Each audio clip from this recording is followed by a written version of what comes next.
आप डॉक्टर रणबीर सिंह राठी जी, आपके परिवार से कई जो बुजुर्ग हैं जाट रेजिमेंट में भी काफी सेवा की है और आज भी कर रहे हैं। आप इस पृष्ठभूमि से जुड़े हुए हैं। आज हम इसके ऊपर कुछ विचार करना चाहते हैं। अभी जो 14 फरवरी को जम्मू कश्मीर में पुलवामा में जो हमारे 45 जवान जो शहीद हुए हैं, जो ये जवान जो शहीद हुए हैं, इनको घात लगाकर करके और आतंकवादियों द्वारा जो मारा गया है जी, उनको अपनी पराक्रमता, अपनी बहादुरी दिखाने का मौका नहीं मिला। सेना में एक सैनिक भर्ती होता है, युद्ध होता है और शहीद भी होते हैं, वो विषय अलग है। यहाँ पर हमारे सैनिकों पर जैसे सोए हुए शेर पर हमला किया जाता है, ये घिनौना काम किया गया आतंकवादियों द्वारा, और जिसमें सीधे सरेआम पाकिस्तान का इसमें हाथ है, ये कोई दो राई बात नहीं है। इस विषय में आप क्या कहना चाहते हैं डॉक्टर साहब? देखिए पूजन आर्य जी, सबसे पहले मैं उन शहीदों को सैल्यूट करता हूं जो हमारे देश की स्वतंत्रता के लिए जिन्होंने शहादत दी है। मैं उन वीरों को सलाम करता हूं। जैसा कि आपने प्रश्न किया, ये आज नई बात नहीं हुई है। सन 1962 से 65 से जो युद्ध चलते आ रहे हैं, तभी से हमारे देश के ऊपर भिन्न भिन्न समय पर घात किए जा रहे हैं। ये अब जो एक बहुत बड़ी घटना घटी है, मैं इसकी बहुत घोर निंदा करता हूं। और ये पाकिस्तान समय समय पर प्रॉक्सी युद्ध करता रहा है, मैं इनको धिक्कारता हूं। अगर पाकिस्तान की इतना अंदर हिम्मत है तो वो सामने आमने की लड़ाई लड़े। मैं इस सरकार से, माननीय प्रधानमंत्री मोदी जी से मांग करता हूं कि एक ये ऐसा अवसर है जो पूरे देश में चारों तरफ शोक की लहर दौड़ी हुई है। मैं मोदी जी से कहता हूं कि जम्मू कश्मीर के अंदर जो धारा 370 लगी हुई है, ये हमारे देश को दीमक की तरह चाट रही है, इसको तुरंत रद्द कर दिया जाए। इसमें एक बात डॉक्टर साहब और है, जिस प्रकार 1947 में जब देश के लोग इकट्ठे हुए थे जी, तब हमें आजादी मिली थी जी, आज वही समय है। आज सारा देश जो ने सारे देश के दिलों में एक आग जल धधक रही है कि उन आतंकवादियों को तुरंत मारा जाए, उस पाकिस्तान देश को तुरंत ध्वस्त किया जाए। क्यों? क्योंकि हमारे उन सैनिकों को घात लगा करके, जो कि अपने कोई किसी प्रकार की पोजीशन में नहीं थे, यदि युद्ध करना है तो सीधी टक्कर ले, फिर मानेंगे पाकिस्तान में कितनी ताकत है। और दूसरी बात आपने बहुत बढ़िया कही, आज समय है, सभी राजनीतिक दल भी एक हैं और सभी के अंदर आज भारत माता की आन बान शान को लेकर के एक ही नारा है कि भारत माता की जय हो और पाकिस्तान मुर्दाबाद। और ये आप अच्छा आपने ये आवाज उठाई है, साथ में ये धारा 370 भी समाप्त की जाए।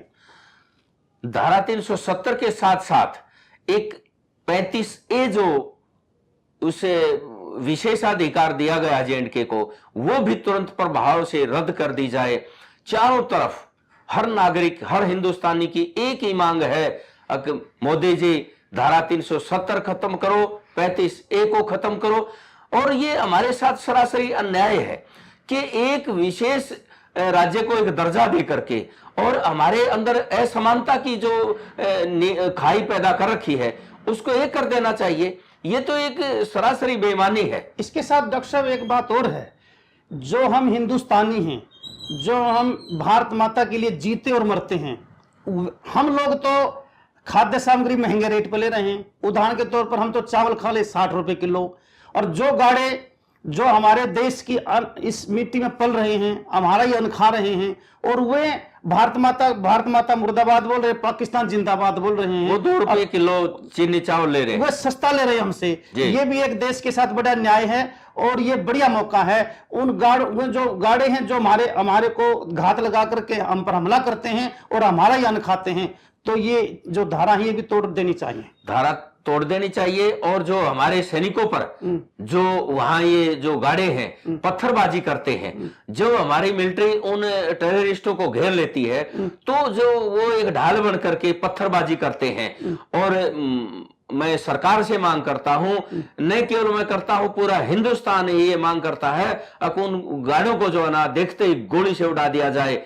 और हमारे अंदर एक इतना आक्रोश और रोष पैदा कर रखा है कि हम जो है ना किसी भी कीमत पर अब मानने वाले नहीं हैं। अब डॉक्टर साहब, अब टीवी के माध्यम से हम देख रहे हैं, सुन रहे हैं, अब ऐसा कर दिया यदि कोई पत्थरबाज वहां मिला, यदि किसी के हाथ में बंदूक मिले तो उसको मारने का आदेश दे दिया गया है। मैं सराहना करता हूं सरकार की का बड़ा। और एक इस विषय पर और कहना चाहते हैं, अब हमारा देश जो समानता का अधिकार सबको मिलना चाहिए, इस विषय में क्या कहना चाहेंगे? कुछ विशेषताएं मुस्लिम संप्रदाय की अलग हैं, हिंदू संप्रदाय की अलग हैं। बहुत अच्छा प्रश्न है पूजन जी आपका, कि हमारे हिंदुओं पर तो बैन है, अगर 2 संतान से तीसरी होगी तो जो सरकारी जो सुविधाएं हैं वो उसकी रद्द कर दी जाएंगी, चुनाव नहीं लड़ सकता, और इस तरह की और बहुत सारी जो हैं, और इनके ऊपर जो है ना कोई प्रतिबंध नहीं है। 3-3 शादी करा सकते हैं, 1-1 दर्जन 2-2 दर्जन बच्चे पैदा कर सकते हैं। तो इस प्रकार का यह न्याय क्यों है? एक शिक्षा के क्षेत्र में अंदर भी आप क्या कहना चाहेंगे?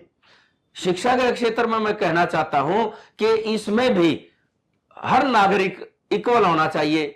मैं मानता हूं कि इस प्रकार की जो भेदभाव की नीति है इनको खत्म कर देना चाहिए। डॉक्टर साहब ऐसा है, जो मुस्लिम संप्रदाय में जो शिक्षा दी जाती है वो मदरसे के अंदर दी जाती है, और हमारी जो पाठ्य पुस्तकें हैं वो सबके ऊपर समान दृष्टि से, समान रूप से लागू होनी चाहिए, ताकि वह बच्चे भी मुस्लिम संप्रदाय के मुख्य धारा में शामिल हो जाएं। ये बहुत बड़ा भेदभाव। कारण क्या होता है कि ये जो आज देश के अंदर हम देख रहे हैं, ज्यादातर, मैं 2-4% को तो कहता नहीं, लगभग सभी जितने भी आतंकवादी हैं लगभग वे मुस्लिम संप्रदाय से हैं। यह भी एक चिंतनीय विषय है, इसके बारे में क्या कहना चाहेंगे आप? मैं एक बहुत ही जो मीडिया के माध्यम से हमें पता लगा है, मैं कहना चाहूंगा कि जितने भी ये टेररिस्ट जो लश्कर तैयबा या और भिन्न भिन्न संगठन के जो श्रीनगर में रहते हैं, जो हमारे सरकार ने एक बहुत बड़ी सिक्योरिटी उनको दे रखी थी, अब सुनने में आया है कि भाई तुरंत उनकी सिक्योरिटी हटा दी गई है,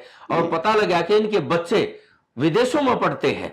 अलग इनका एक संविधान अलग बनाया गया है, इनको इतिहास अलग पढ़ाया जाता है। ये भी मैं सरकार से मांग करता हूं कि हमारा समान होना चाहिए। जब हमारे देश के अंदर हर जगह हर नागरिक समान अधिकार है, तो वो जो है ना उनके राइट्स भी बराबर होने चाहिए। मैं एक बात और कहना चाहता हूं डॉक्टर साहब, मेरे दिल में टीस है काफी दिनों से, जब आम आदमी इस देश के लिए बिल्कुल समर्पित है, खूब जी जान से लगता है, सड़कों पर देख लो सभी अपनी तख्तियां लेकर के, कोई दीपक के माध्यम से श्रद्धांजलि दे रहा है, कोई कैंडल लेकर के, कोई पाकिस्तान के प्रधानमंत्री का पुतला फूंक रहा है, भारत माता की जय बोल रहा है, यानी देशभक्ति की भावना से प्रेरित हैं और रंगे हुए हैं। इस मौके पर मैं एक बात और कहना चाहता हूं, एक हमारे हिंदुस्तान के जो नेता हैं वो भी अपनी स्टार्टिंग कर दें एक इस देश के प्रति एक समर्पित, मैं बात कहना चाहता हूं, हमारे जो शहीदों को सच्ची श्रद्धांजलि भी होगी, और ये आपसे हमें प्रेरणा मिलेगी, आप शुरुआत कीजिए। वो ये है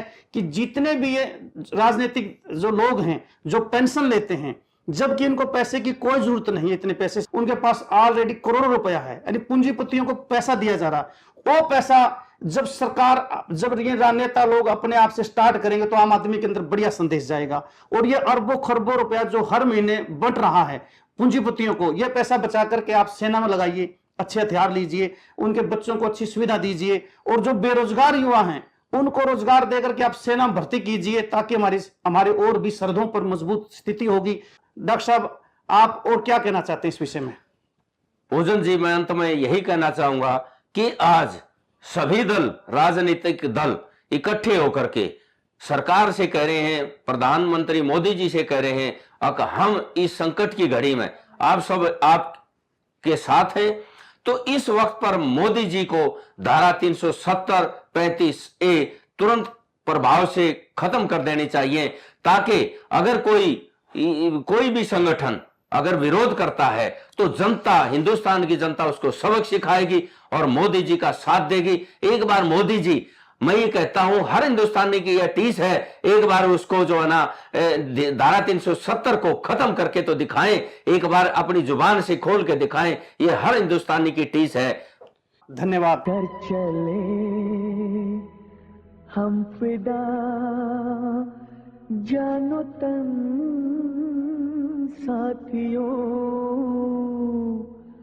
अब तुम्हारे हवाले वतन साथियों।